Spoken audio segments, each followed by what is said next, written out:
She's on her phone right now, scrolling past 10 guys who want her attention. But there's one name that makes her stop. One message that makes her heart skip a beat. And it's not the guy who sends paragraphs of text.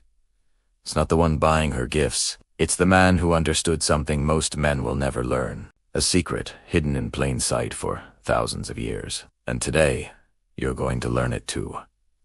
But I need to warn you. Once you see this, you can't unsee it. Your entire view of attraction will change forever. Let me tell you about Marcus. Marcus spent 2 years chasing a woman named Sarah. Good morning texts, late night calls.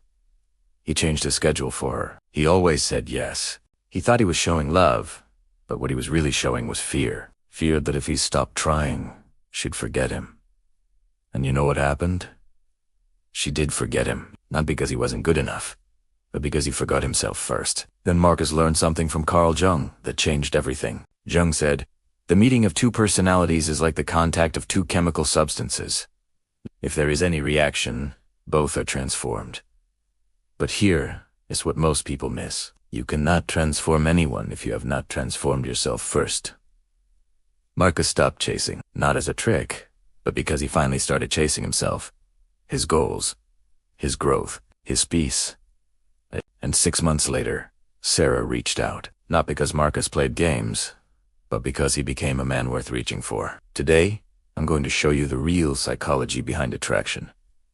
Not tricks, not manipulation, not fake alpha nonsense, but ancient wisdom mixed with modern science. Wisdom from Carl Jung, who understood the human mind better than anyone. From Marcus Aurelius, who ruled Rome but never let power corrupt him. And from Friedrich Nietzsche, who taught us that we must become who we are. This isn't about making her chase you. This is about becoming someone she cannot ignore, someone she respects, someone she chooses. Not because you begged, but because you built something real. And here is the truth most men never hear. When you stop trying to be chosen and start becoming choice-worthy, everything changes. The energy shifts, the dynamic flips, and suddenly, you're not in her world anymore. She's trying to enter yours. I'm going to break this down into clear parts. Each part builds on the last. Each one is a key. And when you use all the keys together, you unlock something powerful. Not control over her, but control over yourself. And that self-control becomes the most attractive thing about you. So, if you're ready to make that shift, let's begin. Make sure you subscribe, because you won't want to miss what's coming next. Carl Jung discovered something that changed psychology forever. He called it It's the process of becoming your true self, not the self your parents wanted, not the self society expects, but the self you were meant to be. And here's what's wild. When you start this process, when you start becoming real, people notice, especially women, because most men are copies. They're copies of what they see online, copies of what their friends do, copies of what they think works. But you're going to become an original. Jung said, the privilege of a lifetime is to become who you truly are. Most men never claim this privilege. They spend their lives pretending to like things they don't, pretending to be tough when they're scared, pretending to be fine when they're falling apart. And women see right through this. They always do. Your fake confidence doesn't fool her. Your rehearsed lines don't work. She knows when you're performing. But here's the beautiful part. When you stop performing and start being, everything gets easier. You don't have to remember what you said last week, because you only speak your truth. You don't have to guess what she wants, because you're clear about what you want. You don't have to play games, because your real life is more interesting than any game. Most men build their egos around one thing: being liked, being accepted, being chosen. But when your ego needs constant feeding, you become weak. You become exactly what she doesn't want, because she doesn't want a pet. She wants a partner, someone with their own mind, their own strength, their own fire. Let me tell you about the biggest trap men fall into. The validation trap. It works like this. You meet her, she gives you attention, it feels good, so you want more. You start doing things to get more. Utex more. Compliment more. Try more. At first it works, but then something shifts. Your texts get shorter replies. Your calls go to voicemail. You fell into the trap. You made her validation your drug. And human beings don't respect people who need them too much. Arthur Schopenhauer said, "We forfeit 3/4 of ourselves in order to be like other people."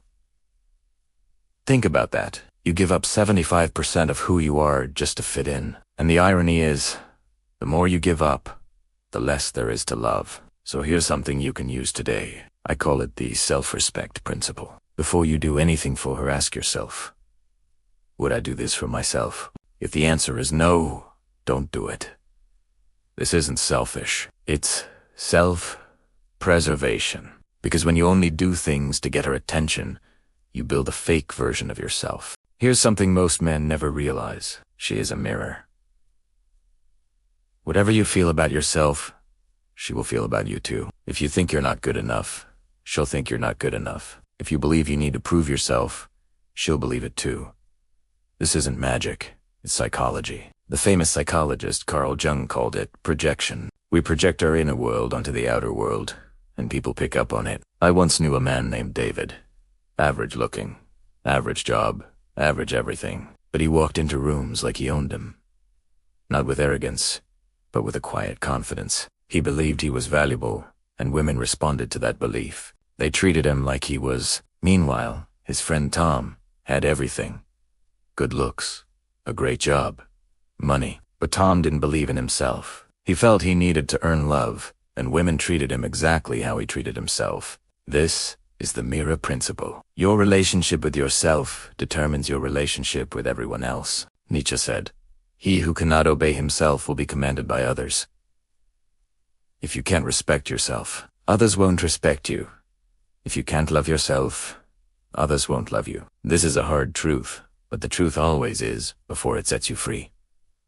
So ask yourself, how do you talk to yourself? When you make a mistake, what do you say? Because she hears those thoughts, not with her ears, but with her intuition.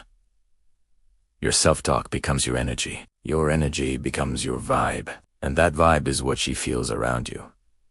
Most men have a terrible relationship with themselves. They criticize constantly, compare endlessly, and never feel like they're enough. Then they wonder why women don't choose them. But women know that if you treat yourself badly, you'll eventually treat them badly too.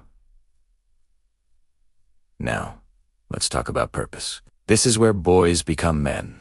Robert Greene studied historical masters artists, warriors, leaders, and they all had one thing in common. They served something bigger than themselves. They had a mission. When you have purpose, you have an inner power. You wake up with direction. Your walk changes. Your voice changes. Your presence changes.